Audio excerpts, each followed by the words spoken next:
Assalamualaikum warahmatullahi wabarakatuh. Perkenalkan, nama saya Muhammad Wahidin Cesar. Ya, saya mahasiswa dari Universitas Mercu Buana. Ya, di video kali ini saya akan membawakan presentasi tentang cloud computing, di mana video ini dibuat untuk memenuhi tugas besar satu dari mata kuliah pengantar cloud computing. Oke, langsung aja ke videonya. Ke materinya maksudnya. Yang pertama, apa itu cloud computing?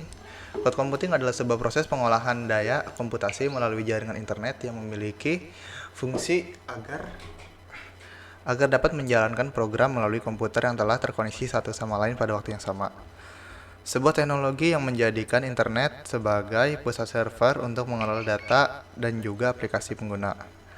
Selain itu, cloud computing juga memudahkan penggunanya untuk menjalankan program tanpa harus menginstal aplikasi terlebih dahulu dan memudahkan pengguna untuk mengakses data dan informasi melalui internet. Lalu jenis-jenis layanan cloud computing. Layanan cloud computing ada banyak, cuma yang utama itu ada 3. Yang pertama infrastructure as a service, lalu platform as a service, dan software as a service. Yang pertama adalah infrastructure as a service.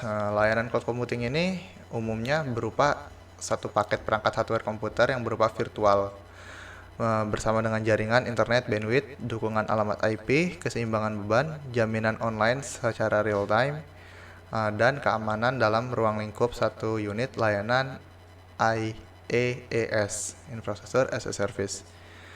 Vendor atau provider yang menyediakan layanan ini biasanya terdiri dari berbagai spesifikasi, baik itu CPU, RAM, data storage maksudnya, biasanya SSD bukan hard disk karena SSD lebih cepat daripada hard disk, tapi dalam bentuk virtual. Ya, jadi ini komputer tapi bentuknya virtual, nggak ada fisiknya gitu.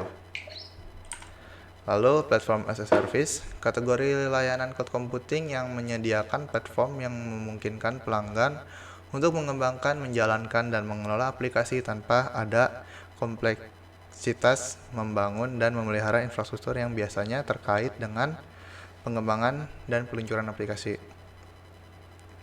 Platform as a service memberikan framework bagi para developer yang dapat mereka bangun dan gunakan untuk membuat aplikasi yang telah disesuaikan. Lalu ketika menggunakan layanan model software as a service, semua server penyimpanan dan jaringan dikelola oleh perusahaan penyedia pihak ketiga, namun para developer dapat memanajemen aplikasi tersebut. Ya, jadi misalnya aplikasinya sudah dibuat, aplikasinya itu akan disimpan ke cloud, tapi si pihak developernya itu, pengembang itu tetap masih bisa memanage aplikasi tersebut. Lalu yang ketiga ini adalah layanan software as a service atau SaaS.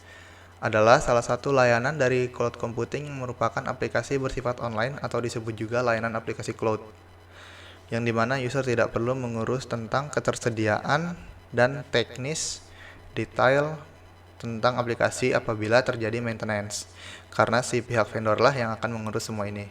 Ya, untuk software as a service ini contohnya ada Google Suite dan Microsoft Office 365.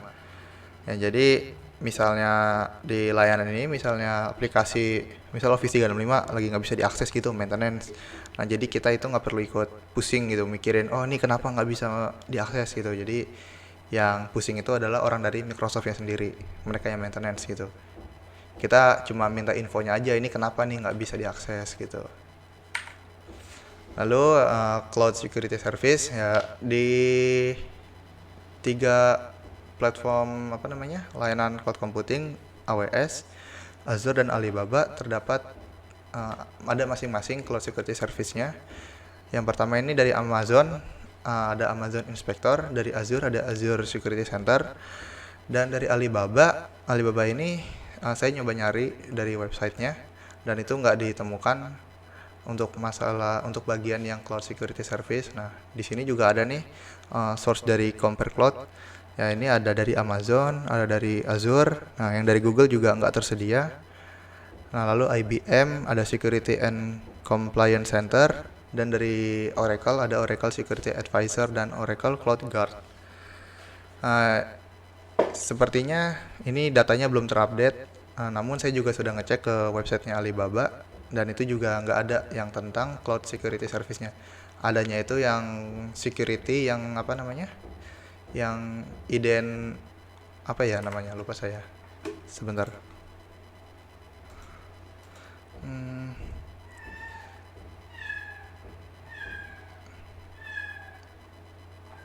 mana ya? Ini dia, Resource Access Management, Identity and Access Management. Nah, kalau security-nya untuk bagian security ini si Alibaba ini tersedia, cuma kalau yang untuk Cloud Security Assessment Service dia itu nggak ditampilin gitu. Jadi kita harus berlangganan dulu baru bisa tahu si Alibaba ini ngasih layanan apa ke security service cloud-nya. Oke, lanjut.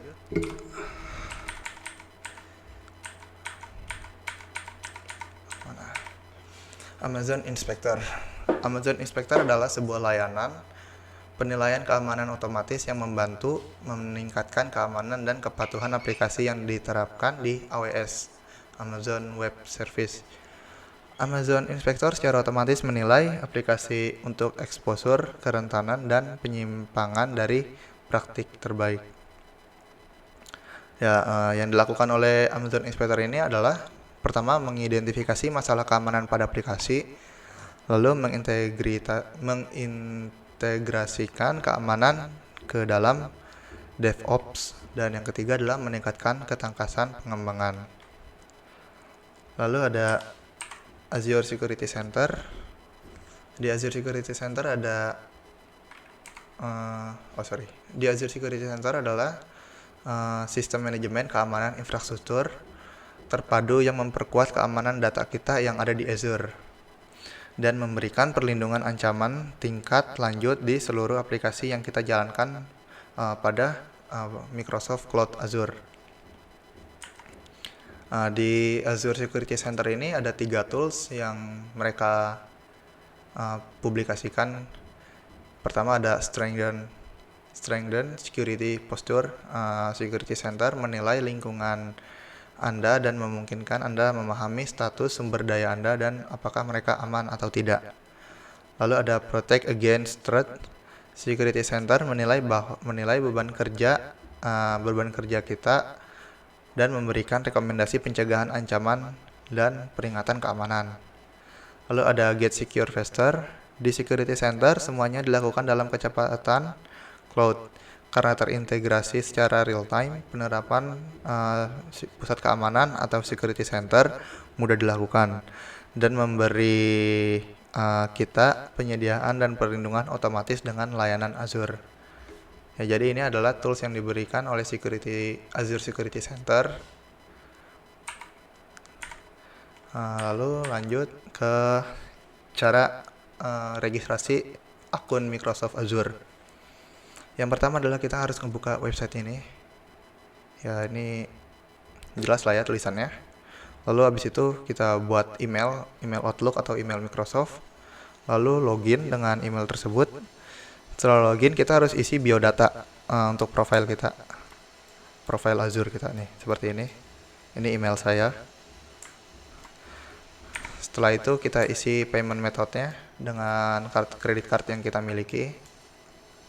Ya, ini datanya nggak bisa saya tampilin karena itu privacy. Nah, setelah data nomor telepon udah valid dan data kredit card udah valid, lalu akun Azure juga siap digunakan. Ya, ini contoh tampilannya.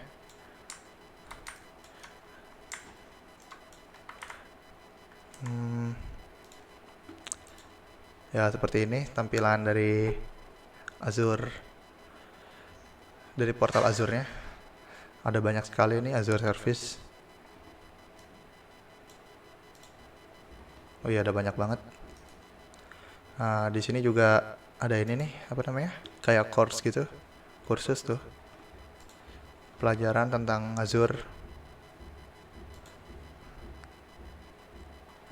Jalur pembelajaran Azure Fundamental Part 1, Describe Core Azure Concept. Lalu ada Manage Resource in Azure. Ini ada banyak banget. tentang pembelajaran dari Microsoft Azure sendiri. Dan ini gratis untuk yang udah punya akun Microsoft Azure-nya gitu. Oke. Sekian itu saja video yang bisa saya sampaikan. Kurang lebihnya mohon maaf apabila ada penjelasan yang kurang jelas. Saya akhiri. Wassalamualaikum warahmatullahi wabarakatuh. Terima kasih.